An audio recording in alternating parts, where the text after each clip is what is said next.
Sadie threaded her way through a knot of blackened tree skeletons and found herself in a deeper, hidden hollow.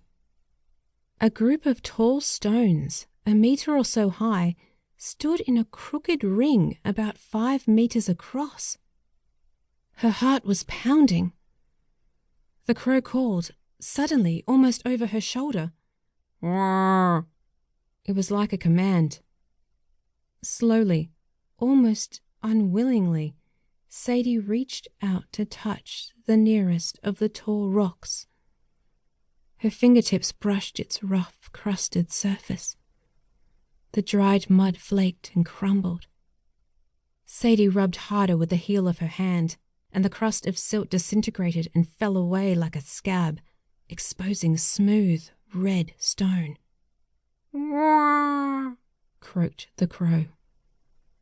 Sadie's heart thumped harder. She dug her fingernails under the silt and, flake by flake, the skin of mud peeled away. She scraped and prized and scratched until the whole tall boulder stood glowing in the cold, clear sunlight. Sadie laid her hand on the rock. It was as warm as a living creature. She could almost feel it breathe. There were 9 boulders in the haphazard circle. Now she'd helped one stone, she had to free the others too. She scraped and scratched and brushed away the dirt until her hands were raw and sweat poured down her face. She had to clear those silent stones to the air and the sunlight, to let them breathe. It wasn't until the last rock was clean and Sadie stood back to survey her work that she noticed the carvings. The marks were almost blurred into the stone, indistinct, powerful, immeasurably ancient. A chill travelled up Sadie's spine like an icy hand, and every hair on her neck stood up. A crow was there. It looked like an ordinary bird, black-feathered and with eyes like discs of black glass. It stood on the yellow mud, not far from Sadie, its head cocked to the side. It seemed real enough, made of meat and feathers. Its feet gripped the mud. Its shadow was crisp on the crazed surface of the lake bed.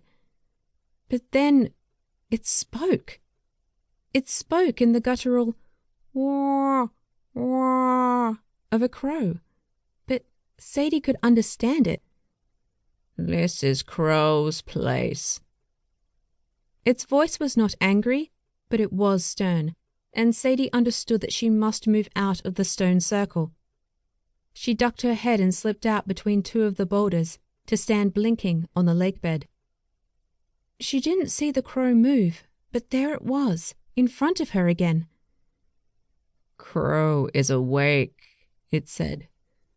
It tilted its head and stared at her with one glittering eye. "Now it begins."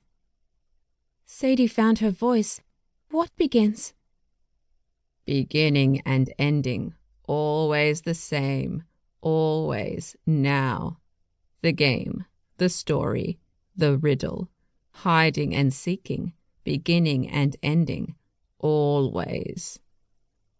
"Who are you?" said Sadie. "Where did you come from?" The crow opened its beak in a silent laugh, then croaked. "Wah, wah. Crow comes from this place. This place comes from Crow. Crow's messengers live here. Wah!" It unfurled its wings and shook them out. "Crow has work for you." Sadie's mouth dropped open, but before she could speak, the crow gave one powerful thrust of its wings, rose into the air, and flapped away. In a moment it was out of sight, and the high blue sky was empty. Sadie's head throbbed, and her throat was dry. She looked around, but she couldn't see the crow.